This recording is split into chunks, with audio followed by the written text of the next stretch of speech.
Salve galera, beleza? Está aqui para mais um vídeo do canal. E no vídeo passado eu falei um pouco sobre o livro O Queijo e os Vermes, do Carlos Ginzburg, e eu acho que deixei a desejar na definição de microhistória.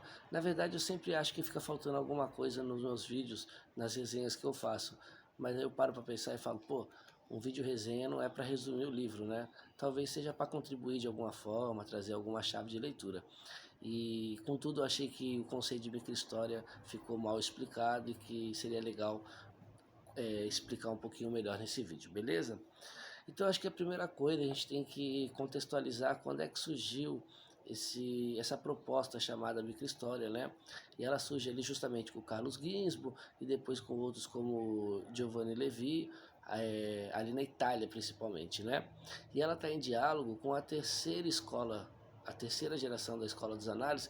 Ali, acho que eu gravei uns vídeos aqui sobre o Peter Buck, a nova história, algumas críticas que eles vinham fazendo às suas próprias metodologias, e também com a nova esquerda lá da Inglaterra, né? Sobretudo ali o Hobsbawm, o Thompson, etc., que também tem vídeo aqui no canal. E eu acho que ela contribuiu muito para o aprofundamento da reflexão historiográfica, né? A microhistória. Porque desde a primeira geração da escola dos análises, ali com Mark Bloch, e depois da segunda com Legoff, é muito influenciado no diálogo com o Durkheim, né?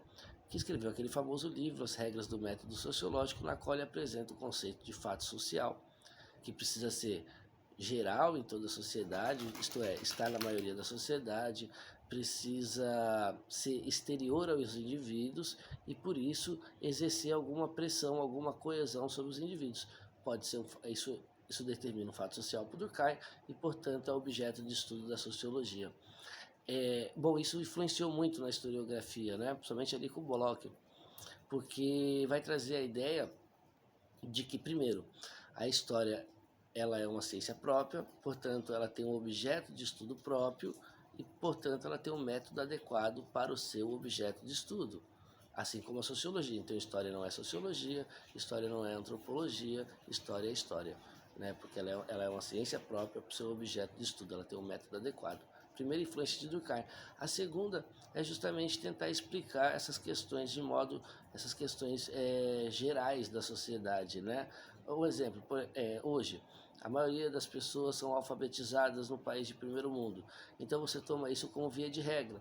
Mas também existem experiências, como exceções, de pessoas que não passam por esse processo, né, de alfabetização, e elas são excluídas da historiografia. E aí entra a microhistória, porque ela vem trazer exceções, estudo das exceções, eu diria que é as regras, né? Enquanto a maioria da historiografia, por mais que ela tentasse inovar, a escola dos análises inovou, né? Trazendo a história cultural, a história vista de baixo, a história dos costumes, a história das mentalidades, etc, etc, etc, ela ainda tratava essas coisas de maneira geral. Então, por exemplo, no Queijo dos Vermes mesmo, o nosso personagem, o Menóquio, ele é um moleiro, né, que trabalha com afiar lâminas, e ele é do interior, então pode ser classificado como um camponês, né? E nas regras gerais da história, a gente coloca assim, né, geralmente nos livros didáticos, que na Idade Média e na Idade Moderna, a maioria os camponeses eram analfabetos e que o clero dominava as literaturas, as letras, né? E a partir do exemplo aqui do Menóquio, que é o personagem estudado, personagem real, né? Quem não viu a resenha sobre o Queijo dos Vermes, vai lá assistir, que é muito interessante. O personagem real estudado aqui pelo Ginzburg, ele sabe ler, ele tem uma biblioteca. E a outra contribuição também da microhistória é a partir desses exemplos, muitos que são exceções, né, explicar questões de maneira de contexto geral, né? Por exemplo, esse personagem ele está no contexto do surgimento da imprensa, do livro impresso, né? Da Contra-Reforma, o que permitiu ele ter uma biblioteca em casa, ter uma leitura cotidiana e também questionar alguns dogmas da igreja e da ordem social, o que leva ele à Inquisição, né? Quem viu o vídeo sabe, ou quem lê o livro, o quanto é interessante esse processo, esse estudo do Carlos Ginzburg desse processo inquisitório, da qual passa o Menóquio. e a partir do exemplo dele, que é uma exceção, né, que é um camponês alfabetizado, explicar questões de contexto geral. É muito interessante essa contribuição da, da, da microhistória, né? Então, por exemplo, instituições como o casamento e a escolaridade são regras hoje na nossa sociedade, mas tem pessoas que não vão para a escola, tem pessoas que não se casam. E aí, como que a gente faz para estudar essas exceções? E o que elas representam no meio da cultura, né? E outra contribuição muito importante da microhistória para a historiografia de modo geral é justamente o debate da história enquanto narrativa. Se pegar para ler esse livro, cara, ele é uma aula de como se escreve, como se deve se escrever história de uma maneira que sirva, como diz o Mark Bloch, aos doutores e aos escolares, né?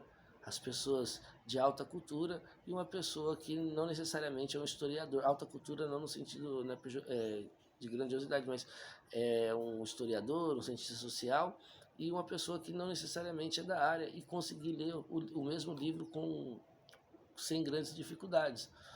Isso está presente na narrativa, na forma como o livro é escrito. Então ele é uma aula realmente de escrita da história e também de metodologia, porque ele trabalha com fontes primárias do livro inteiro. Está naquele debate, nesse período da terceira escola das análises, o que é história? Será que ela é ciência mesmo ou não passa de simples literatura? Havia essa crítica aos historiadores, né? E justamente essa geração ela vai começar a questionar isso e trazer a importância da narrativa para a historiografia. E que, por mais que a nossa ciência, a história, ela tenha que se preocupar com a forma como se escreve a história propriamente dita, em termos literários, em termos de didática,